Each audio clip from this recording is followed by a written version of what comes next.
Good morning, everyone. Happy Monday.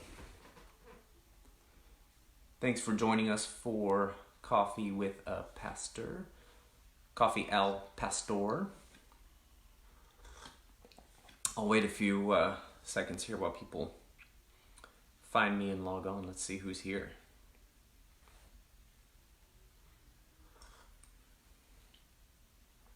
I hope you had a good weekend. I hope you joined us for our service that Aurelia, Fran, and I put on, 3 parts. You were able to navigate finding all 3 videos, and then you enjoyed the rest of your day. Got a few people watching too. Hey, Aurelia.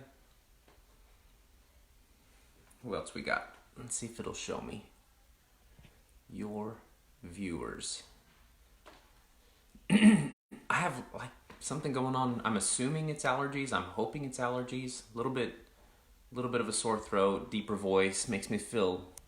This deeper voice makes me feel a little more manly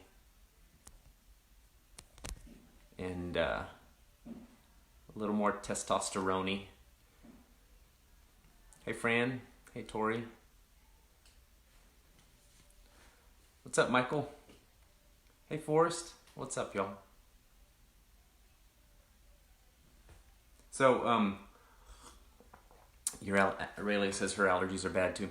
So, as people log on, let me just tell... Oh, hey Joyce. Let me tell a quick story about one of my favorite mugs. Keep Austin Weird. Support local businesses, it says. If you come over to my house and I give you this mug, just know I'm giving you a very special mug to use. Don't drop it. Don't break it. It's very special. So...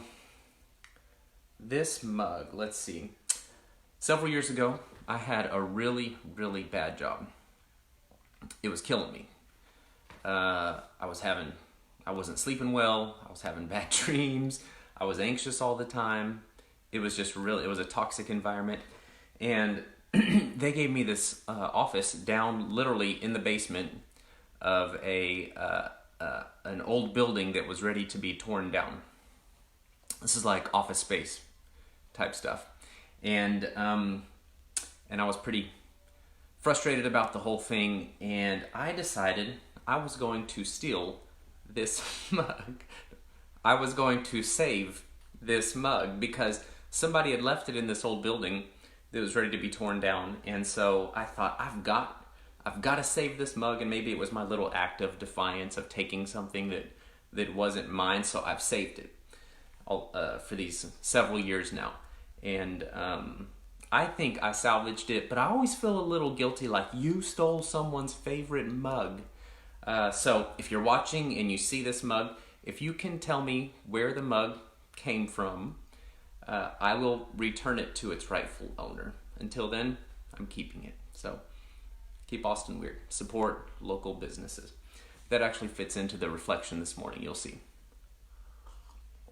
It's full of mint tea right now.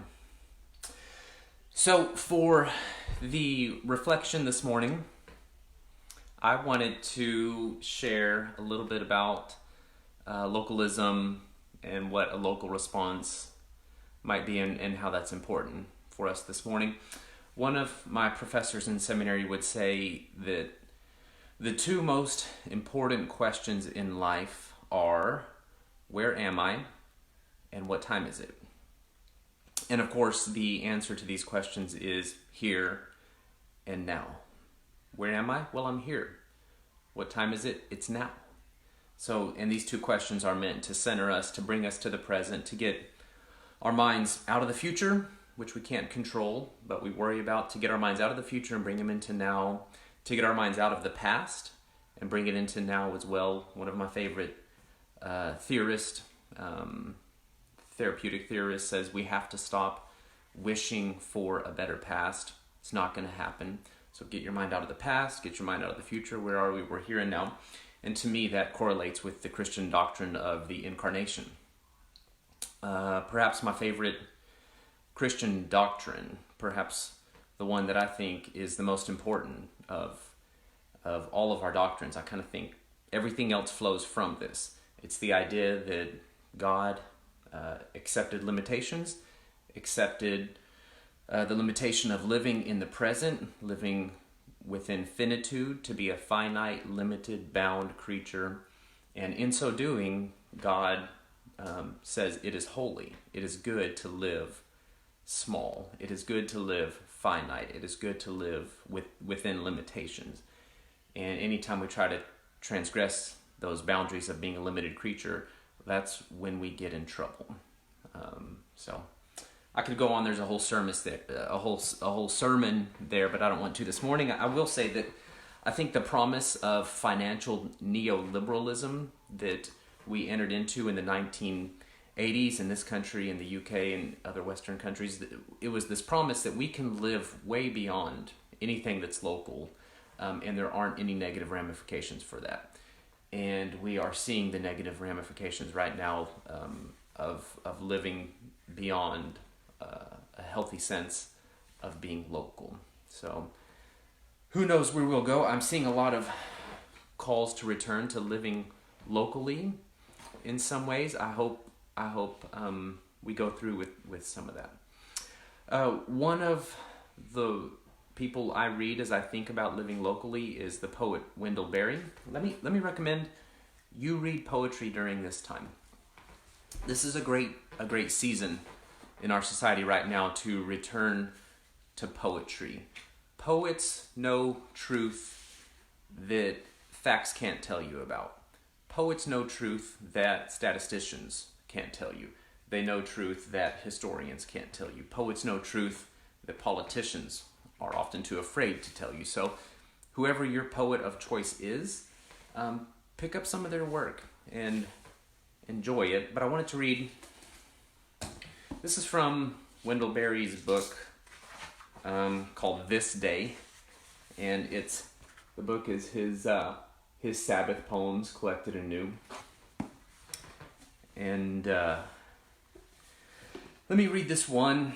It's from 2007, and it's just labeled VI 6. So it must have been his 6th Sabbath poem in 2007.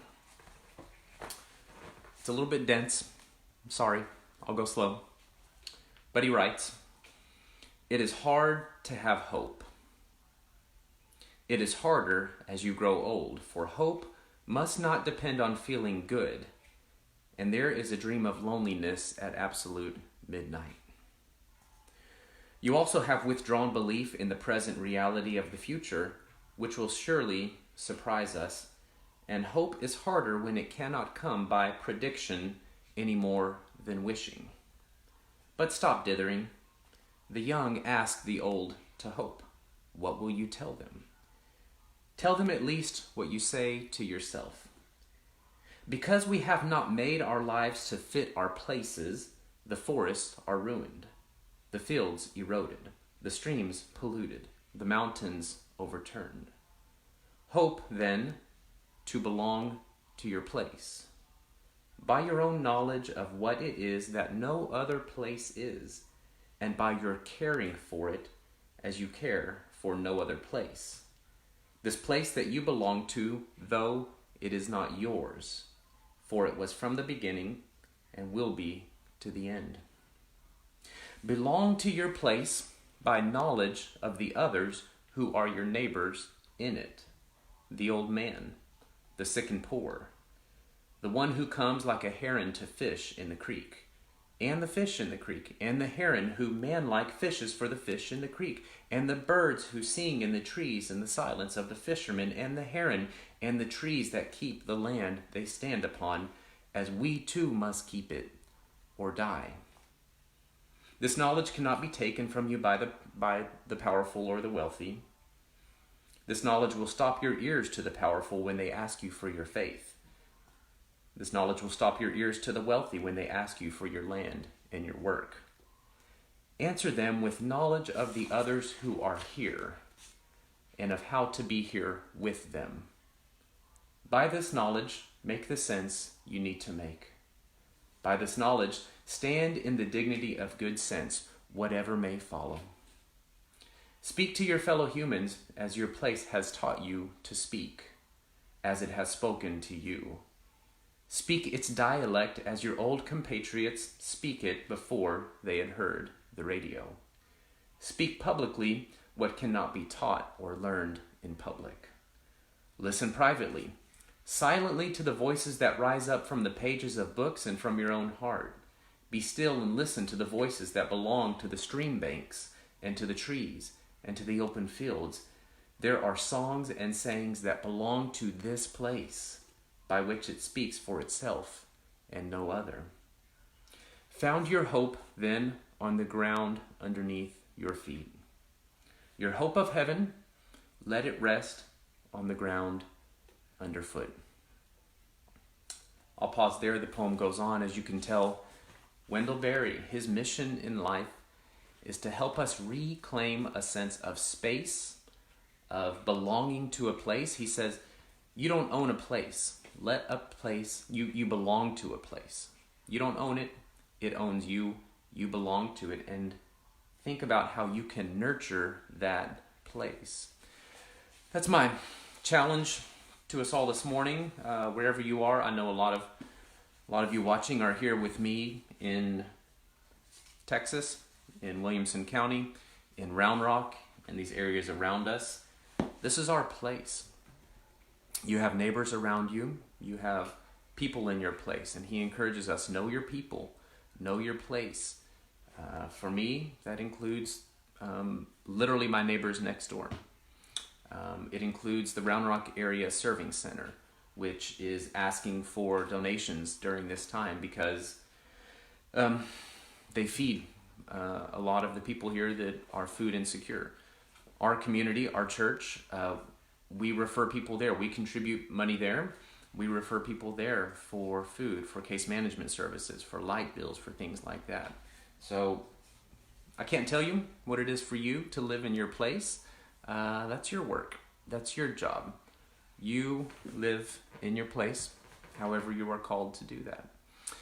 We want to be a place for you as well, Peace of Christ Church. So comment in the comment section here how it is that we can be there for you, what's going on in your life, how we can pray for you. Do the same. We sent out an email this past week with a form for you to upload that stuff. Thank you for right now making this Facebook Live your place. See, we can make a place wherever we need to. Let's get out of that scarcity mindset. We are making a place. We are making a community that we belong to, and that is holding us, containing us, and it's beautiful. Glad to have spent these few minutes with you. I hope you have a fantastic day and a fantastic week. There is a lot going on in our world. I'm trying hard to stay abreast of it, keep up with all the financial developments, and I try to communicate that to our community as best I understand. I've got some helpers that are with me, helping me understand some of this, but we're all together in this place. I love you. Have a great week.